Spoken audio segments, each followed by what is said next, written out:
Hey everyone, what's going on? Joey Contino here, and as you can see behind me, the brand new bulkhead at the North Wildwood Lifeguard station is almost completed. The only thing that's really left is that little capping that's going to go on top of it. Plus, then they have to rebuild the steps, the ramp, so on and so forth. And because I've been away for the past 2 weeks, I was actually on vacation and then I had COVID, I figured right now I've had so many questions come through. Let's just go ahead and create a video kind of explaining everything that led up to this point and what's going to happen in the future. Before we get started, make sure you subscribe, you turn on notifications, and you give this video a thumbs up. And a special thank you out to my patrons on patreon.com. It's because of them we can make videos like this. If you want to support this channel and have your name at the end of the video, all you have to do is click the links in the description below. Anyway, let's get started. Even though it's fall, we know you can't wait for Christmas, and so we're pleased to announce our new Christmas ornament for this winter. It's the Welcome to the Wildwood sign at Rio Grande when you come in.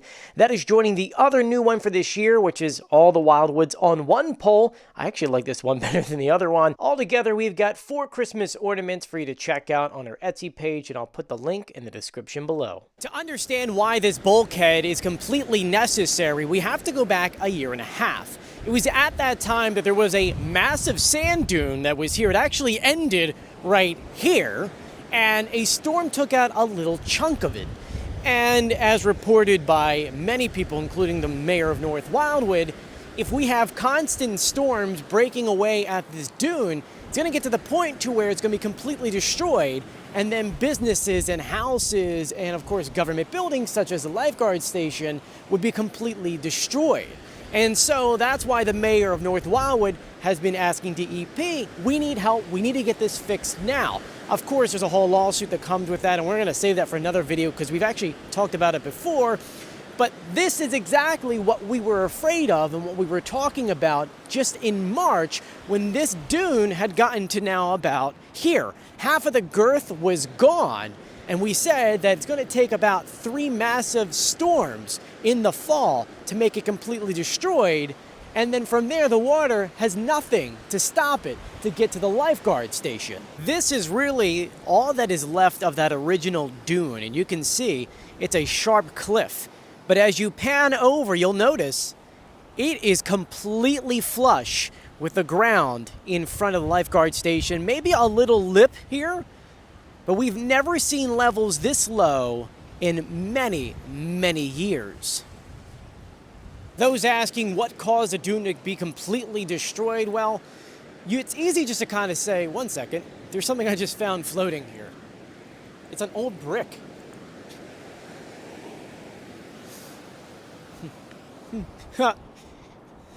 Sorry, a little extra content. I walked away from the camera because as these dunes are getting removed, we're getting things that are coming up that we haven't seen in a long time. Look at this old brick that just kind of floated up at the water's edge. Pretty neat. Looks like a capping to something.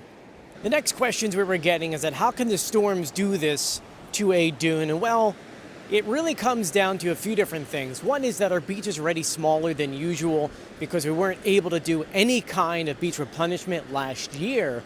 That, along with the fact that this dune was already half destroyed, and we had hurricane force winds. We had massive swells because we had not just one, but 2 hurricanes. Even though they were hundreds of miles off our coast, it was still pushing water up onto this dune. Plus, the northwest winds were pushing this way, which was just eating away everything on the beach. Now, it wasn't just this section that got hit really hard. If you look down the beach, which we'll show you in a second, there's an old standpipe, which is actually out of the ground, which I'm going to be honest with you, I haven't even seen in my lifetime. It just shows you how long it's been since something like that has been out, and I don't even know how old that is. That might be from the 60s. All that being said, the second that this storm was coming, North Wildwood and the mayor were looking at these dunes, trying to figure out how much time do we have. The second day of the storm, they knew right then and there we had an emergency because the only thing that was keeping this Lifeguard station safe were these concrete barriers over here. And these have been out here the entire summer, but because the swell was coming in fast, this would have not really stopped that water from breaching those things, at least going under them and underlining them, and then hitting somewhere over here. Probably wouldn't have hit the Lifeguard station, but it probably would have gone about here. the city reached out to the New Jersey DEP and asked for an emergency authorization to build a bulkhead. And while they did get an approval for the bulkhead, it was only for in front of the Lifeguard station to protect this building. They would not permit a bulkhead that would continue through 14th Street and 13th Street because they said that this dune cannot be destroyed. This is the new bulkhead, and as you could tell, it only goes up the left-hand side of the station and then ends abruptly on the right-hand side, just because, once again, we cannot touch those sand dunes. So they kind of finish it as like a T at the end, and that's where the bulkhead is going to finish. We are being told that this could potentially be extended at least to 16th Street.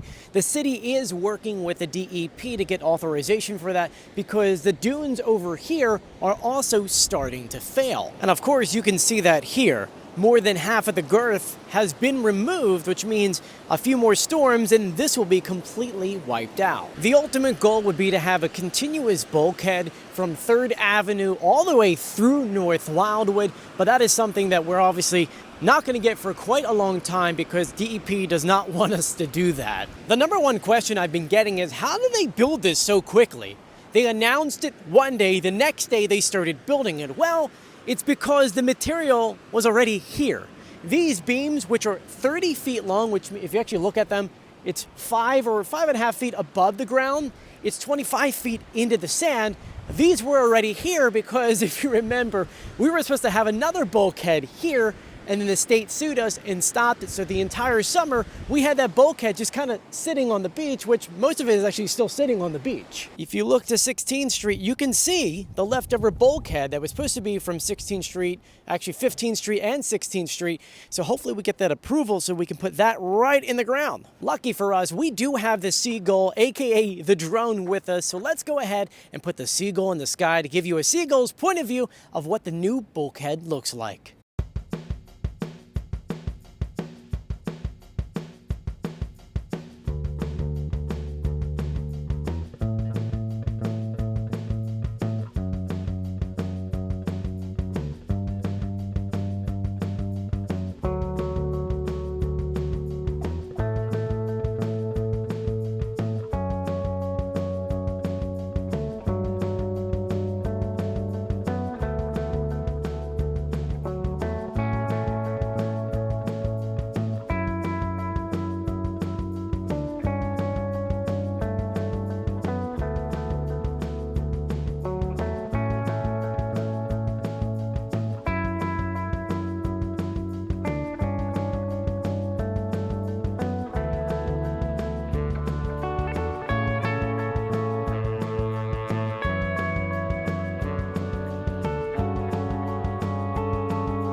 So there you guys go. That is the new bulkhead here in North Wildwood. And I just want to send a special thank you out to the mayor of North Wildwood, who honestly is doing the best he can to protect our properties right here, right off of the beach. If we didn't have this bulkhead, or the bulkhead all the way north, if you continue north, then most of these properties would have been destroyed. It would have cost us millions of dollars to get everything replaced. So special thank you to him. And if you haven't done so yet, please subscribe, turn on notifications, and give this video a thumbs up. I'm Joey Contino. As always, I'll see you on the beach, which we're on right now. It's actually not too cold. I mean, it's cold, but not too cold. So if I want to go for a swim, I could. There's actually surfers out there right now. So maybe if I really wanted to, I could.